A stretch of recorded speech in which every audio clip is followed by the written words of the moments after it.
واشهد ان لا اله الا الله وحده لا شريك له واشهد ان محمدا عبده ورسوله اما بعد فان خير الحديث كتاب الله وخير الهدي هدي محمد صلى الله عليه وآله وسلم وشر الامور محدثاتها وكل محدثة بدعة وكل بدعة ضلالة وكل ضلالة في النار.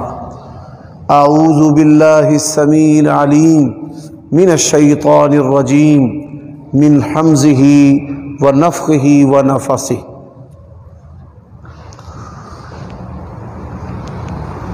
وقال ربكم ادعوني استجب لكم ان الذين يستكبرون عن عبادتي سيدخلون جہنم داخرین. سامعین محترم، اللہ تبارک و تعالیٰ کی توفیق اور ہدایت سے آج کے خطبہ جمعہ سے نبی علیہ الصلاۃ والسلام کی سیرت کا وہ پہلو اور گوشہ میں آپ کے سامنے اجاگر کرنا چاہتا ہوں جس سے ہماری اکثریت جو ہے وہ غافل ہے اور عملاً جو ہے وہ اس کو ترک کر چکی ہے. گزشتہ سالوں میں نے آپ صلی اللہ علیہ وآلہ وسلم کی زندگی کا ایک پہلو کہ نبی علیہ الصلاۃ والسلام نے کن کن چیزوں سے اللہ تعالیٰ کی پناہ طلب کی ہے، تو 40 ایسے امور، اعمال اور اشیاء، چیزیں وہ میں نے آپ کے گوش گزار کی تھی کہ جن سے ہمارے پیارے نبی صلی اللہ علیہ وآلہ وسلم نے پناہ مانگی ہے، اور ہماری زندگیاں، ہماری دعائیں اور ہمارے جو اذکار ہیں وہ اس سے بالکل خالی ہیں. آج کے خطبہ جمعہ میں وہ اعمال، اقوال اور چیزیں آپ کے سامنے بیان کرنا چاہتا ہوں جو ہمارے پیارے نبی صلی اللہ علیہ وآلہ وسلم نے اللہ تعالیٰ سے مانگی ہیں. میں اکثر اپنے علماء اور طلباء بھائیوں سے، مذہبی دوستوں سے یہ سوال کیا کرتا ہوں کہ ایسی 10 چیزیں بیان کریں جو نبی کریم صلی اللہ علیہ وآلہ وسلم نے اللہ تعالیٰ سے مانگی ہیں. اب ہمارے پیارے نبی صلی اللہ علیہ وآلہ وسلم دنیا میں آئے ہمیں بندگی سکھانے کے لیے، اور سب سے پسندیدہ جو بندگی ہے وہ ہے اللہ تبارک و تعالیٰ سے مانگنا. اور ہمارے پیارے نبی نے اللہ تبارک و تعالیٰ سے کس طرح مانگا اس کا نہیں پتہ، کن کن چیزوں کو مانگا ہے، کن اعمال اور اقوال کو مانگا ہے، ہمیں اس کا بھی نہیں پتہ. تو آپ صلی اللہ علیہ وآلہ وسلم کی زندگی کا یہ حصہ نہ تو علماء کی دعاؤں میں نظر آتا ہے اور نہ ہماری زندگی کے اندر نظر آتا ہے. اس موضوع کو بیان کرنے سے پہلے اس کے جو اسباب ہیں وہ میں ذکر کرنا چاہتا ہوں کہ کیا وجہ ہے کہ ہماری جو زندگی ہے وہ نبی علیہ الصلاۃ والسلام کی عملی جو زندگی ہے اس سے دور کیوں ہے، کہ جن چیزوں سے نبی علیہ الصلاۃ والسلام نے اللہ تعالیٰ کی پناہ مانگی ہے ہم نہیں مانگتے، اور جو چیزیں آپ صلی اللہ علیہ وسلم نے اللہ تعالیٰ سے مانگی ہے ہم وہ بھی نہیں مانگتے. اس کا بنیادی جو سبب ہے اس کو پہلے سمجھیں. جب تک تشخیص نہیں ہوگی مرض کی سمجھ بھی نہیں آئے گی اور جو روحانی دوائی ہے وہ بھی کام نہیں کرے گی. اللہ تبارک و تعالی نے انسان کے اندر جو اوصاف رکھے ہیں یعنی خوبیاں، ان خوبیوں میں سے 2 خوبیاں ایسی ہیں کہ انسان اللہ تبارک و تعالیٰ کے اتنا قریب ہو جاتا ہے کہ نبی علیہ الصلاۃ والسلام نے فرمایا اللہ تعالیٰ پر اگر کوئی قسم ڈال دے تو اللہ تعالیٰ اس کی قسم پوری کر دیتا ہے، اور بعض اللہ تعالیٰ کے بندے ایسے ہیں قسم بھی نہ ڈالیں، صرف اپنی زبان سے کوئی بات کہہ دیں تو اللہ تبارک و تعالیٰ ان کی زبان سے نکلی ہوئی بات کو بھی پورا کر دیتا ہے۔ اب وہ دو خوبیاں کون سی ہیں؟ فرمایا تتجافى جنوبهم عن المضاجع يدعون ربهم خوفا وطمعا ومما رزقناهم ينفقون۔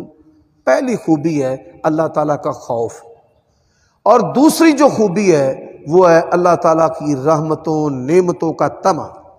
ہمارے دماغ کے اندر نہ اللہ تعالیٰ کا خوف ہے اور نہ اللہ تعالیٰ کی نعمتوں کا، اس کے فضل کا طمع ہے۔ ہمارے دماغ کے اندر شیطان نے ایسی چیزیں ڈال دی ہیں کہ جن کی وجہ سے اللہ تعالیٰ کا خوف اور اللہ تعالیٰ کا جو اس کی محبت کا، اس کی رضا کا، اس کی جنت کا طمع ہے وہ بیٹھتا ہی نہیں ہے، آتا ہی نہیں ہے۔ 50 سال ہو گئے ہیں کتاب و سنت کو سمجھتے بیان کرتے بڑے بڑے جید علماء کو، لیکن مجھ سمیت ان کی جو زندگیاں ہیں اللہ تعالیٰ کے خوف اور طمع سے خالی ہیں۔ اس کا ایک پہلا سبب شیطان جو ہے ہمارے دماغوں کے اندر جنسی آلودگی ڈال دیتا ہے، یعنی شہوت، سیکس، عورتوں کی محبت، خوبصورتی کی محبت، کسی کو بھائی بیٹا بنانا، توبہ لوط کا جو گناہ ہے، یہ ایک ایسا فتنہ ہے کہ اللہ تبارک و تعالیٰ کا جو خوف ہے اور اللہ تبارک و تعالیٰ کی رحمتوں نعمتوں کا جو طمع ہے وہ ہماری طبیعت اور شخصیت کے اندر آتا ہی نہیں ہے۔ اسی طرح مال کی حرص اور ہوس، اللہ تعالیٰ نے انسان کو پیدا کیا ہے، 4 قسمیں اللہ نے کھائی ہیں، والتین والزیتون وطور سینین وہذا البلد الامین لقد خلقنا الانسان فی احسن تقویم۔ حضرت انسان کے بدن کے اندر، ہمارے جسم کے اندر یہ جو دماغ ہے یہ کائنات کی بہت بڑی نعمت ہے۔ کمپیوٹر، ہوائی جہاز، ایٹمک انرجی اور دنیا کی جتنی بھی جدتیں اور سہولیات اور آسائشیں ہیں سب اس دماغ نے بنائی ہیں۔ اب آپ دیکھیے کہ انسان جو ہے اس کی تخلیق پر اللہ تعالیٰ نے 4 قسمیں اٹھائی ہیں، اور یہی انسان ہے کہ جس کے بارے میں اللہ نے کہا ہے اولئک کالانعام بل ہم اضل، کہ یہ انسان جو ہیں جانور ہیں، جانوروں سے بھی بدتر ہے۔ انسان کے دماغ کی کوئی لگام نہیں ہے، وسواس اس کو گھیر لیتے ہیں، یہ اپنے مالک کے بارے میں شک کرنا شروع کر دیتا ہے کہ اللہ تعالیٰ بھی ہے یا نہیں ہے، شکوک و شبہات اس کو گھیر لیتے ہیں۔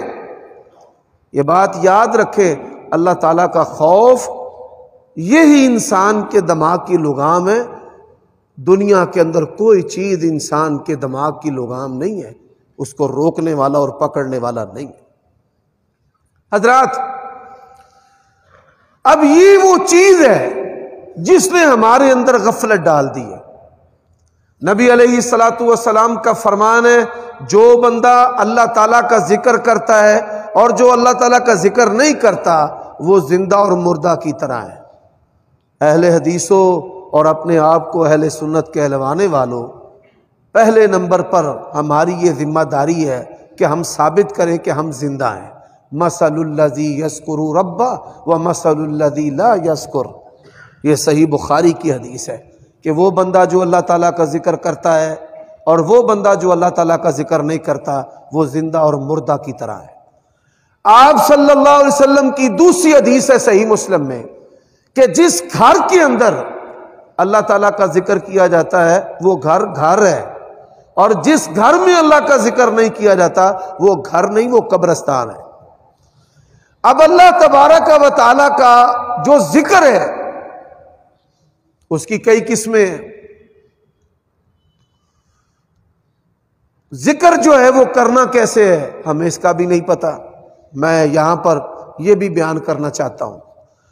فرمایا وَاذْكُرْ رَبَّكَ فِي نَفْسِكَ تَضَرُّعًا وَخِيفَةً دُونَ الْجَهْرِ مِنَ الْقَوْلِ بِالْغُدُوِّ وَالْآصَالِ وَلَا تَكُن مِّنَ الْغَافِلِينَ. اللہ تعالیٰ نے فرمایا قرآن مجید کے اندر کہ مجھے یاد کرنا ہے، میرے اور تیرے درمیان کوئی بھی حائل نہ ہو. بندے اور رب کے درمیان کوئی حائل نہ ہو. دنیا کے کسی بندے کو پتہ نہ ہو کہ یہ اللہ تعالیٰ کا ذکر کر رہا ہے. ذرا غور کیجئے، بعض لوگ تسبیح کرتے ہیں. اب تسبیح کئی لوگ دیکھتے ہیں، بیوی دیکھتی ہے، والدین دیکھتے ہیں، اولاد دیکھتے ہیں. ہمارا رب چاہتا ہے کہ تو مجھے یاد کرے تو کسی کو بھی پتہ نہ ہو کہ تیرا میرا رابطہ ہے. اور یاد جو ہے ذکر کس کے ساتھ کرنا ہے؟ اصل میں ہمارا یہ مزاج نہیں ہے.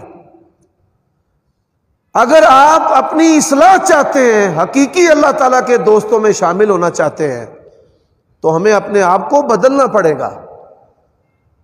اللہ تبارک و تعالیٰ کا جو ذکر ہے اس کے کرنے کے 3 طریقے ہیں. ایک ذکر ہے کہ ہم زبان کے ساتھ کرتے ہیں. اللہ نے قرآن میں کہا ہے وَمِنَ النَّاسِ مَن يَعْبُدُ اللَّهَ عَلَى حَرْفٍ. بعض بندے ہیں جو مطلب کے ساتھ اللہ تعالیٰ کا ذکر کرتے ہیں. قرضہ چڑھ گیا، قاری صاحب ہمیں دعا بتائیں، خطیب صاحب امام صاحب دعا بتاتے ہیں، اور وہ اپنا قرضہ اتارنے کے لیے اللہ کا ذکر کرتا ہے. یعنی اپنے مطلب کے لیے اللہ تعالیٰ کا ذکر کرنا، اور جب اس کا مطلب پورا ہو جاتا ہے اللہ کون اور بندہ کون. زبان کے ساتھ ذکر کرنا، ساری زندگی نماز پڑھتے رہتے ہیں.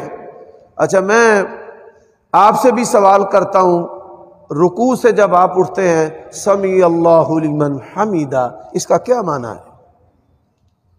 99% نمازیوں کو نہیں پتا کہ اس کا کیا معنی ہے. التحیات للہ والصلوات والطیبات، ساری زندگی پڑھتے رہتے ہیں. اچھا اس کا معنی کیا ہے؟ اگر لوگ اس کا معنی جان لیں تو نماز کے بعد جو لوگوں نے بدعتیں اختیار کی ہوئی ہیں، اللہ کی قسم ہے ان کو چھوڑ دیں. یہ جہالت کی وجہ سے لوگ جو ہیں وہ بدعتیں اختیار کرتے ہیں. تو ایک ہے ذکر زبان کے ساتھ کرنا. جب آپ ایک ذکر زبان کے ساتھ کریں گے تو پھر کیا ہوتا ہے کہ دماغ بھی اس کے ساتھ چلنا شروع کر دیتا ہے. بندے کہتے ہیں جی نہاتے ہوئے بھی وہ دماغ کے اندر ذکر آتا ہے، استنجا طہارت کرتے ہوئے بھی دماغ کے اندر وہ ذکر آتا ہے، تو انسان گناہ گار تو نہیں ہوتا.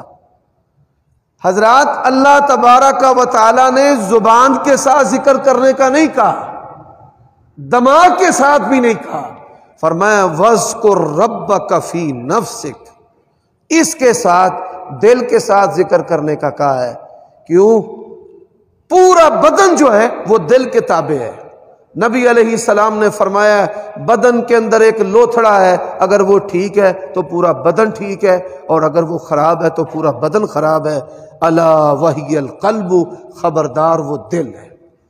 جب آپ دل کے ساتھ اللہ تعالیٰ کو یاد کریں گے تو دل، زبان، دماغ پورے جسم کو لگا دے گا اللہ تبارک و تعالیٰ کی یاد کے اندر. فرمایا وَاذْكُرْ رَبَّكَ فِي نَفْسِكَ، پہلا تو طریقہ ہے کہ اللہ تعالیٰ کو دل سے یاد کریں. اللہ تعالیٰ اور آپ کے درمیان کوئی بھی نہ ہو، کسی کو نہ پتا ہو کہ آپ اللہ کو یاد کر رہے ہیں. تَضَرُّعًا وَخِيفَةً دُونَ الْجَهْرِ مِنَ الْقَوْلِ، فرمایا اونچی آواز بھی نہیں نکلے. کئی بندے ہیں وہ ذکر کرتے ہیں، میری طرف دیکھیے گا، ہونٹ ہلاتے ہیں. اللہ فرماتے ہیں دون الجہر من القول، اونچی آواز بھی نہیں، خیفہ، بالکل مخفی اور پوشیدہ، کسی کو پتہ نہ ہو. میرے بھائیوں دوستو، تضرعاً کا معنی کیا ہے؟ گڑ گڑا کے اس کا ترجمہ کیا گیا ہے. اصل میں اس کا معنی سمجھانے کے لیے میں آپ کو ایک مثال دیتا ہوں. بچہ جو ہے اس کے دماغ کے اوپر کوئی چیز طاری ہو جاتی ہے کہ میں نے یہ چیز کھانے کے لیے لینی ہے، کوئی کھلونا ہے، کوئی شوق ہے جو بچے کے ذہن پر طاری ہو جاتا ہے. وہ اپنے والدین کو کہتا ہے لے کر دو، وہ کہتے ہیں نہیں، وہ کہتا ہے لے کر دو۔ ماں باپ جو ہیں اس کے اصرار، اس کے گڑ گڑانے کے سامنے جو ہیں وہ بے بس ہو جاتے ہیں۔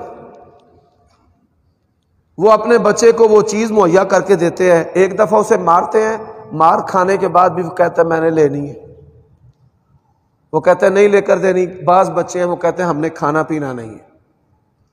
حضرات، ہمارا رب ہر طرح کی بے بسی سے متخلا، پاک، منزہ اور بری ہے۔ حدیث سے آپ کو بات سمجھاتا ہوں۔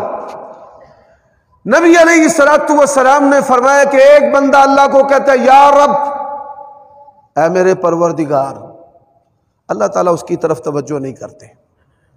وہ پھر کہتا ہے یا رب، اے میرے پاک پروردگار، اے میرے پالنہار، اے میری ضرورتوں کو پورا کرنے والے، بغیر مانگے مجھے دینے والے، یا رب۔ فرشتے کہتے ہیں یا اللہ، تیرا بندہ تجھے پکار رہا ہے اور تو اس کی طرف توجہ نہیں کرتا۔ پھر کیا ہوتا ہے کہ یکا یک اللہ تعالیٰ اس پر اپنی رحمتیں کرتے ہیں، پھر خوب رحمتیں کرتے ہیں، پھر اور رحمتیں کرتے ہیں۔ فرشتے حیران ہو جاتے ہیں کہ یا اللہ تو اس کی طرف توجہ نہیں کر رہا تھا، تو اب اتنی رحمتیں اور اتنا نوازنا۔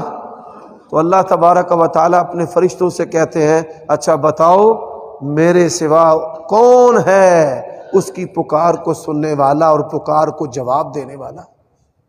لیس لہ رب سوا، میرے سوا اس کا رب کون ہے؟ تو یہ ہے گڑ گڑا کے اللہ تبارک و تعالیٰ کو پکارنا۔ میرے بھائیوں دوستوں، ہم اہل حدیث جو حضرات ہیں بالخصوص اور اہل سنت دعاؤں سے بڑی دور ہے۔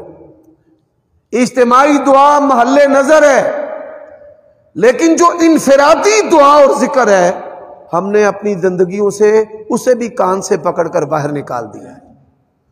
فرض نماز کے بعد قبولیت کا وقت ہے، آپ کو کوئی بندہ نظر نہیں آئے گا جو فرض نماز کے بعد دعا کرتا ہو۔ کیا ضرورت تھی نبی کریم صلی اللہ علیہ وسلم کو بتانے کی کہ سلام کے بعد قبولیت کا وقت ہے، اور ہم روزانہ 5 وقت یہ قبولیت کا جو ٹائم ہے اسے ہم ضائع کر دیتے ہیں اور ہم پرواہ نہیں کرتے۔ یہ ہے غفلت۔ اللہ نے جس کے بارے میں کہا ہے نا وَلَا تَكُن مِّنَ الْغَافِلِينَ، غافلوں میں سے نہ ہو جانا۔ ہم غافلوں میں سے ہو گئے ہیں۔ 5 وقت دعا کی قبولیت کا ٹائم ہے، ہمیں پرواہ ہی نہیں ہے۔ اور میں نے بڑا غور و فکر کیا اس مسئلہ پر۔ 50 سے زائد نبی علیہ السلام کی سنتیں اور حدیثیں جو ہیں وہ نعوذ باللہ ہماری اس غفلت کی وجہ سے مردہ ہو چکی ہیں۔ آپ سنیے نبی علیہ السلام نے فرمایا اذان اور اقامت کے درمیان دعا قبول ہوتی ہے، سحری کے وقت دعا قبول ہوتی ہے، مرغ کی بانگ کے وقت دعا قبول ہوتی ہے۔ یہ کل بارش کی جو بوندیں ہیں، وہ کون سا خوش نصیب اہل حدیث اور اہل سنت ہے کہ جس نے بارش کے اندر اپنے کپڑوں کو بھگویا، اپنے دامن کو اٹھایا۔ پیارے نبی علیہ الصلوۃ والسلام اس موقع پر دعا کرتے تھے کیونکہ یہ دعا کی قبولیت کا موقع ہے۔ تو ہم ان باتوں کی پرواہ نہیں کرتے، اس لیے نہیں کرتے کہ ہم غافلوں میں ہو چکے ہیں۔ دنیا کی لذتیں جہاں پر ختم ہوتی ہیں وہاں اللہ تعالیٰ کی محبت کی لذت شروع ہوتی ہے۔ نماز کی محبت، نماز کی لذت شروع ہوتی ہے۔ ہمارے اندر نہ اللہ تعالیٰ کی محبت کی لذت ہے، نہ رسول اللہ صلی اللہ علیہ وسلم کی محبت کی لذت ہے، اور نہ ہی ہمارے اندر نماز کی محبت کی لذت ہے۔ حالانکہ نبی علیہ السلام نے فرمایا اللہ تعالیٰ نے میرے آنکھوں کی ٹھنڈک جو ہے وہ نماز کے اندر رکھی ہے۔ اب یہ تمہیدی گفتگو کرنے کے بعد میں اپنے اور آپ کے دل کو کھٹکھٹا رہا ہوں کہ آپ بتائیے وہ کون سی چیزیں ہیں جو پیارے نبی صلی اللہ علیہ وآلہ وسلم نے اللہ تعالیٰ سے مانگی ہیں۔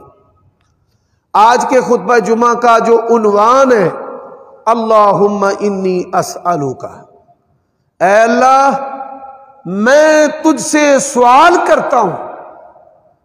کتنی بڑی بات ہے۔ مانگ کون رہے ہیں؟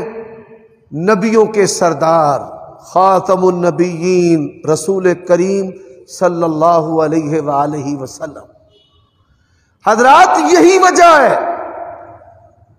مجرمانہ طور پر نبی علیہ السلام کی سیرت کے اس حصے کو لوگوں سے پوشیدہ رکھا گیا ہے، اور شیطان نے بھی پوشیدہ رکھوانے کی پوری کوشش کی ہے۔ جب لوگوں کو پتہ چلے گا کہ نبیوں کا سردار رب سے مانگ رہا ہے تو اس کا نتیجہ اور اس کا اثر کیا ہوگا کہ لوگ لوگوں سے نہیں مانگیں گے، رب العالمین سے مانگیں گے۔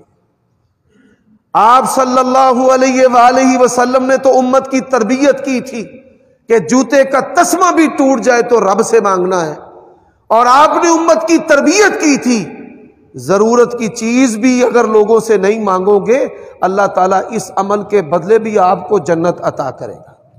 لا تسأل الناس وَلَكَ الْجَنَّةُ، فرمایا وَإِذَا سَأَلْتَ فَاسْأَلِ اللَّهِ۔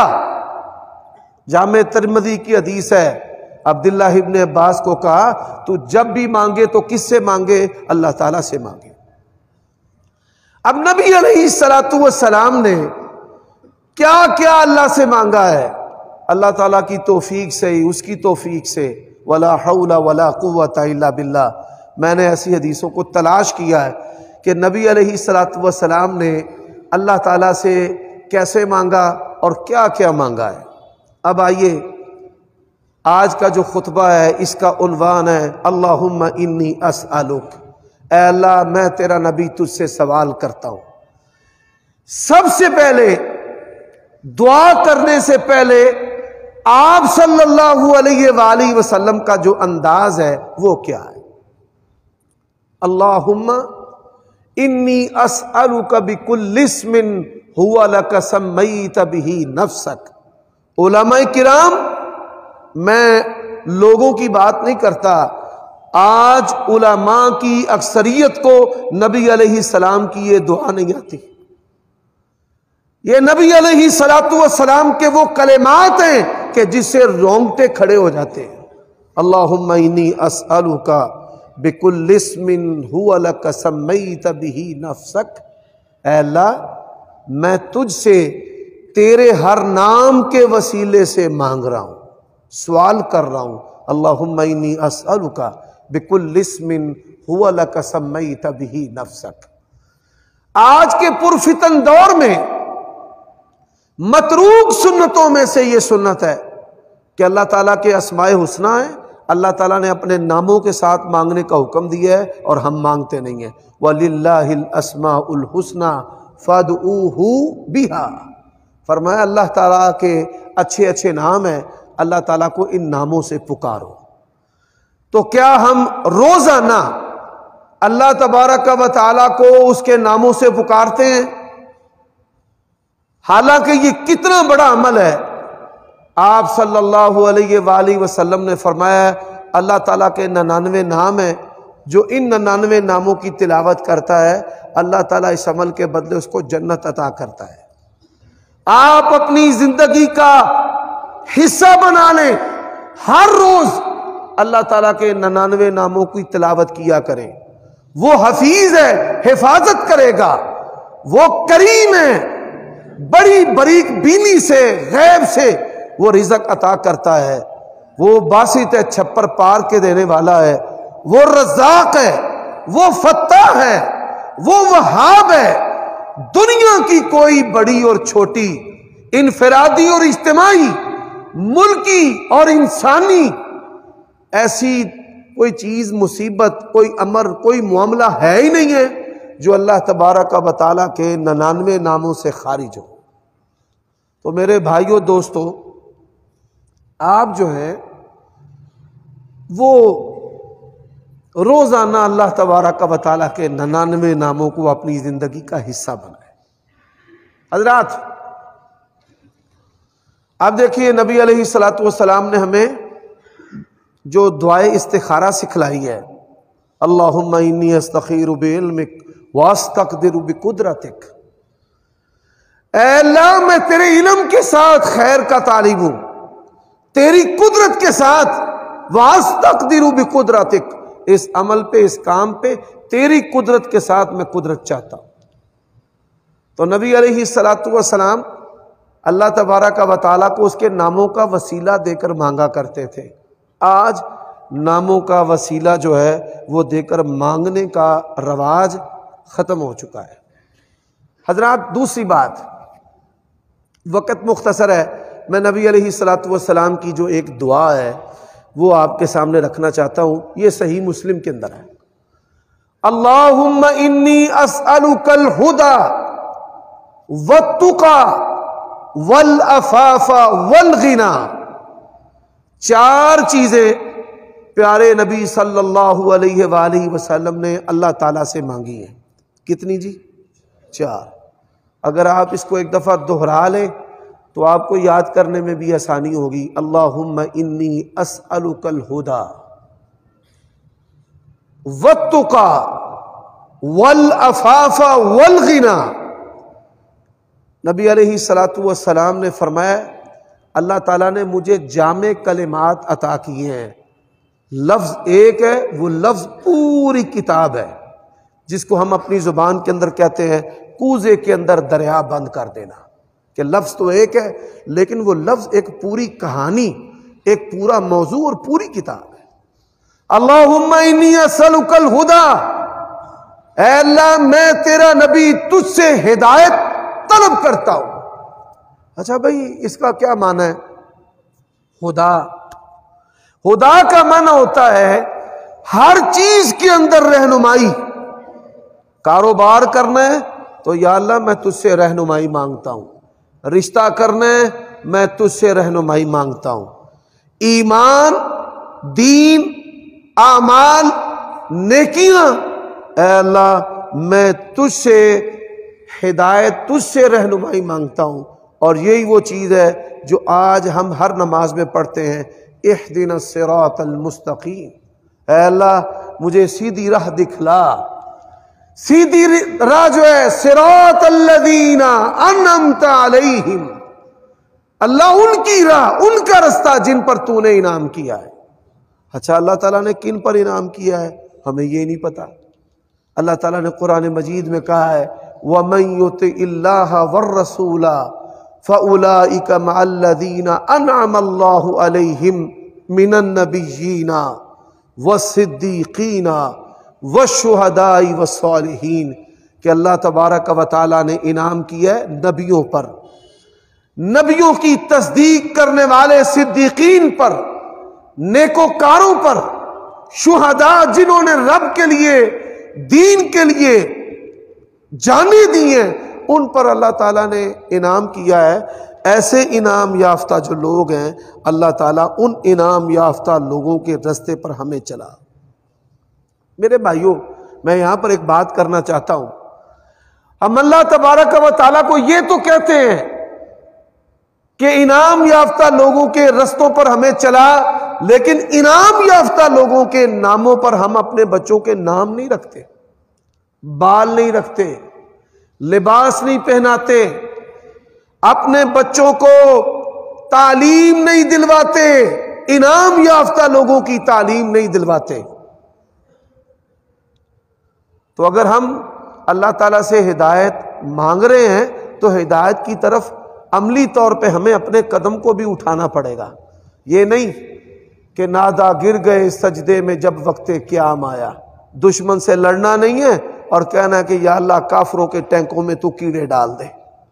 بھائی جب آپ ہدایت کی طرف قدم اٹھائیں گے، اللہ نے قرآن مجید میں یہ بات کہی ہے یہدی من ینیب، جو اللہ تبارک و تعالیٰ کی طرف اپنے قدم اٹھاتا ہے اللہ تعالیٰ اس کو ہدایت دیتا ہے۔ بڑے سارے لوگ ہیں جو زنا اور بدکاری سے بچنا چاہتے ہیں، آپ یہ سن کر حیران ہوں گے، اللہ تبارک و تعالیٰ گناہ لذت سے بچنے والوں کی مدد کرتا ہے۔ حدیث میں ہے کہ نبی علیہ السلام نے فرمایا اللہ تعالیٰ 3 بندوں کی مدد کرتا ہے اور اس نے ان کی مدد کرنا اپنے اوپر واجب کر رکھا ہے۔ حق علی اللہ عونہم، اللہ نے اپنے اوپر حق کر لیا ہے، واجب کر لیا ان کی مدد کرنا، لیکن بات یہ ہے کہ ہم اپنے قدم اٹھائیں اس دائرہ سے، گناہ کے دائرہ سے باہر نکلنے کے لیے، تو پھر اللہ تبارک و تعالی اپنے بندے کی مدد کرتا ہے۔ فرمایا والذین جاہدوا فینا لنہدینہم سبلنا، جو بندہ ہدایت حاصل کرنے کے لیے، ہدایت پانے کے لیے، ہدایت پر رہنے کے لیے اپنے قدم اٹھاتا ہے، اللہ تبارک و تعالی پھر اس کی رہنمائی کرتا ہے۔ حضرات، تو پہلی یہ چیز ہے کہ آپ کاروبار کریں، آپ شراکت داری کریں، آپ گھر بنانا چاہیں، آپ پلاٹ لینا چاہیں، آپ دین و دنیا کا کوئی عمل بھی کرنا چاہیں، اگر آپ کے پاس اللہ تبارک و تعالی کی طرف سے رہنمائی نہیں تو آپ زیرو ہیں، آپ نقصان اٹھائیں گے۔ اور یہی وہ جامع دعا ہے کہ نبی علیہ الصلوۃ والسلام نے فرمایا ہے اللہم انی اسألک الہدی، اے اللہ تیرا نبی دین و دنیا کے ہر کام میں تیری رہنمائی کا طالب ہے، تجھ سے ہر کام کے اندر رہنمائی طلب کرتا ہے۔ تو یہ دعا یاد کریں، اس کو یومیہ دعاؤں کے اندر شامل کریں، صبح بھی پڑھیں شام بھی پڑھیں۔ اللہم انی اسألک الہدی والتقی، اے اللہ تیرا نبی تجھ سے پرہیزگاری کا طالب ہے، تقوی کا۔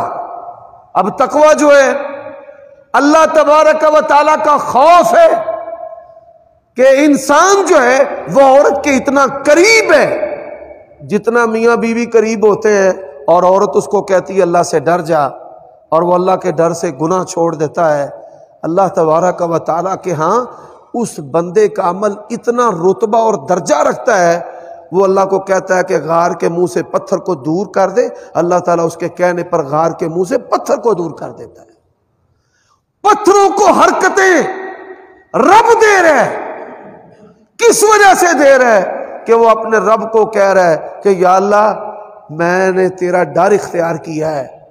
یہی وہ ڈر ہے جو نبی علیہ الصلوۃ والسلام نے مانگا ہے، اللہم انی اسألک التقی، کہ اے اللہ میں تجھ سے تیرا ڈر، تیرا خوف، للہیت یہ مانگتا ہوں، پرہیزگاری مانگتا ہوں۔ یہ جو تقوی ہے دو معنی اس کے، یا ایھا الذین آمنوا اتقوا اللہ، اے ایمان والو اللہ سے ڈر جاؤ، اور دوسرا معنی لعلکم تتقون، تاکہ تم پرہیزگار بن جاؤ۔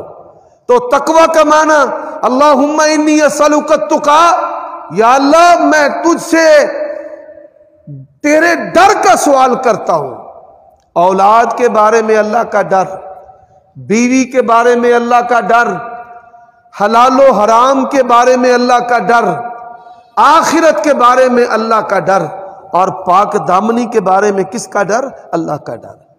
نبی علیہ الصلوۃ والسلام یہ اللہ تعالیٰ سے مانگتے ہیں۔ اب پرہیزگاری اللہم انی اسألک التقی یہ جامع لفظ ہے، اس کا معنی کیا ہے؟ یا اللہ میں ہر اس قول و عمل سے بچنا چاہتا ہوں کہ جو تجھے ناپسند ہے، یعنی شبہ سے بچنا۔ اللہ کے نبی نے فرمایا جو بندہ شبہ سے بچتا ہے وہ دین بھی بچا لیتا ہے، وہ عزت بھی بچا لیتا ہے۔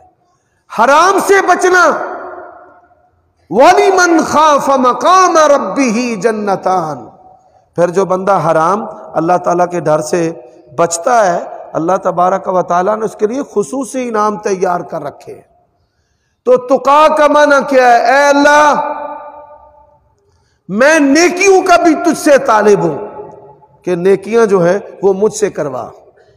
میں اس کی مثال دیتا ہوں، ایک شخص ہماری مسجد کے باہر آیا، موٹر سائیکل اس نے کھڑی کی تو کسی کا انتظار اس نے کرنا شروع کر دیا۔ کسی آدمی نے کہا فلاں مسجد کے باہر میں تجھے ملوں گا، وہاں پر آ جا۔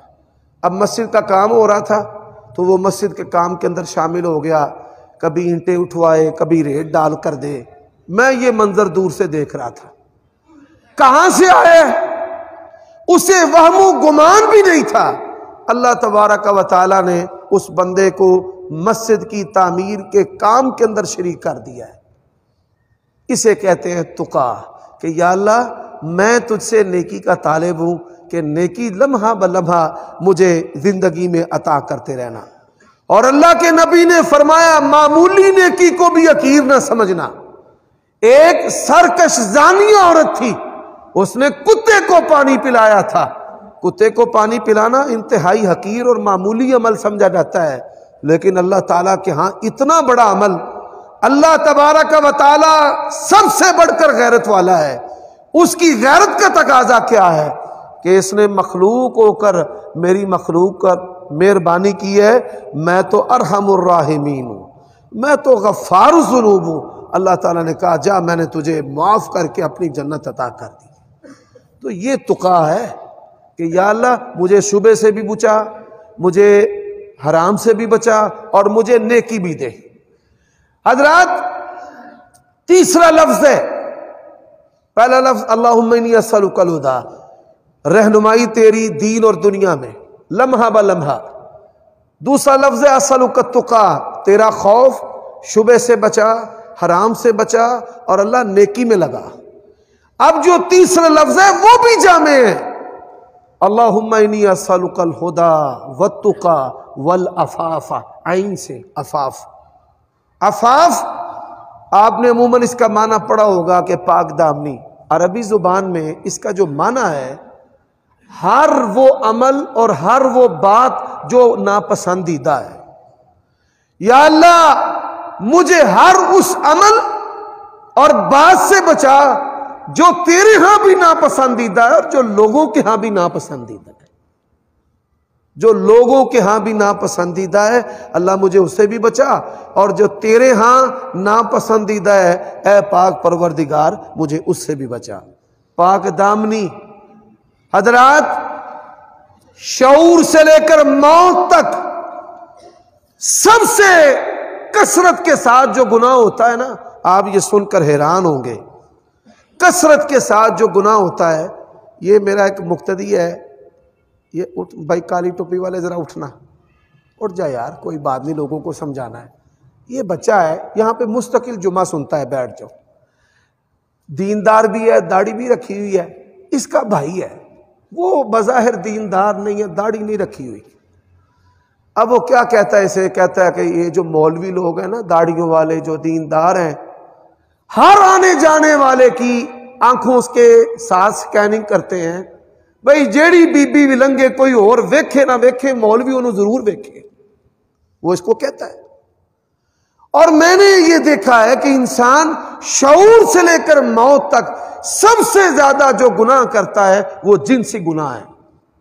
کبھی آنکھ کے ساتھ، کبھی ہاتھ کے ساتھ، کبھی زبان کے ساتھ باتیں کرے گا، گندی باتیں کرے گا، جنسی خفیہ دوستیاں لگائے گا، خوبصورت چہروں کی طرف دیکھے گا۔ بڑے بڑے دیندار نمازی سب اس کے اندر پھنسے ہوئے ہیں۔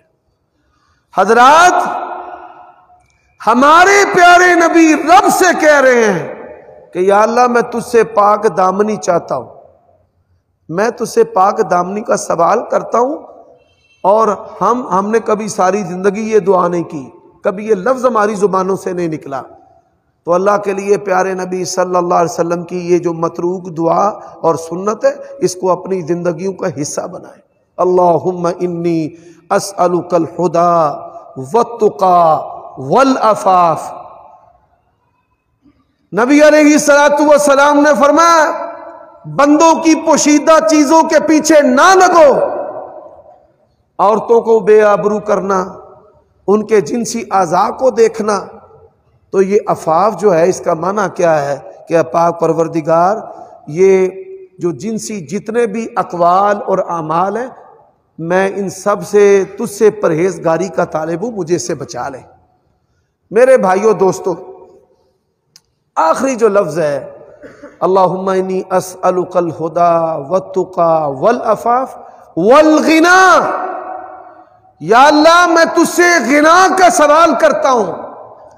نبی علیہ السلام نے فرمایا لیس الغنی بکثرت العرض، زیادہ مالدار وہ غنی نہیں ہے، غنی وہ ہے جو دل کا غنی ہے۔ ہم دل کے غنی نہیں ہیں، ہماری مذہبی جماعتوں نے کچرا پیدا کیا ہے۔ ہم اشتہاروں پہ لکھتے ہیں کھانے کا انتظام ہوگا، ہم افطاریوں پہ لڑتے ہیں روزہ کھولنے کے بعد روزے کا جو مقصد ہے اسے پیروں تھلے امرون دیتے ہیں. آگے جماعت کھڑی ہے، پیچھے باتیں ہو رہی ہیں، جماعت کھڑی ہے، کھانا کھایا جا رہا ہے، جماعت کھڑی ہے، امام اونچی آواز سے پڑھ رہے اہدنا الصراط المستقیم، اور پیچھے لوگ بوٹیوں پر لڑ رہے ہیں. کھلا کھلا کے امت کو بھکاری بنا کے رکھ دیا ہے. یہ امت کھلانے والی ہے.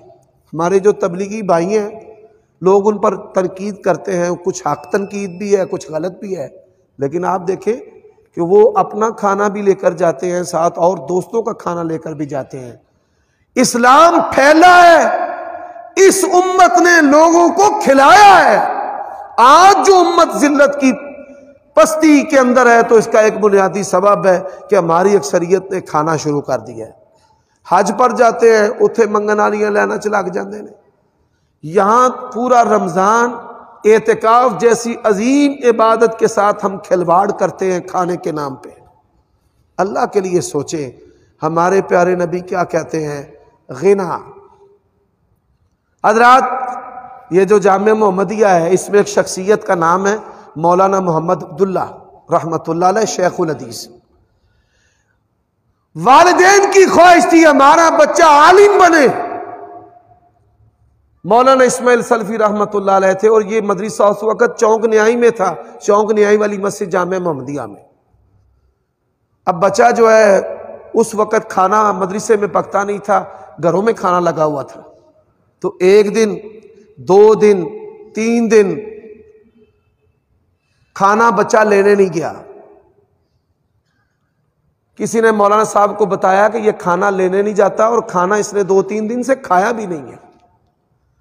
اب 10-12 سال کا بچہ ہو تو مولانا صاحب نے بلایا کہ کیا وجہ ہے کہ تو لوگوں کے گھروں میں کھانا کیوں نہیں لے جاتا؟ بھوکا مر جائے گا، نقصان ہوگا تیری صحت کا. تو وہ کہنے لگے کہ میں ایسا دین نہیں میں نے پڑھنا کہ میں لوگوں سے روٹی مانگتا پھروں. حضرات آپ سوچ دیکھیں، مولانا اسماعیل سلفی رحمۃ اللہ علیہ نے کہا کہ اس بچے کا کھانا میرے گھر سے آئے گا اور میں خود لے کر آؤں گا. اللہ تبارک و تعالیٰ نے آنے والے وقت میں اس کو شیخ الحدیث مولانا محمد عبداللہ بنایا، اور آج یہ گجرانوالہ شہر جو ہے یہ مسجدوں کا شہر ہے. حضرات یہی وہ چیز ہے جو پیارے نبی نے رب سے مانگی ہے. ایتھے خشبو دے اتے لوگوں دا ایمان ضائع ہو جاتا ہے. بھائی دیگ والے چول کھانے نے پاویں مر جائے.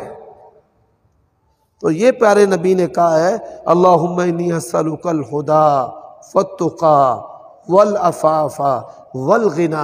یا اللہ مخلوق سے، کھانوں سے بے پرواہی. اللہ تعالیٰ سے دعا ہے اللہ ہمیں یہ چاروں نعمتیں عطا فرمائے. آئندہ خطبہ جمعہ کا بھی موضوع ہے اللہم انی اسألک، کہ یا اللہ میں تیرا نبی تجھ سے سوال کرتا ہوں. اللہ تعالیٰ ہمیں عمل کی توفیق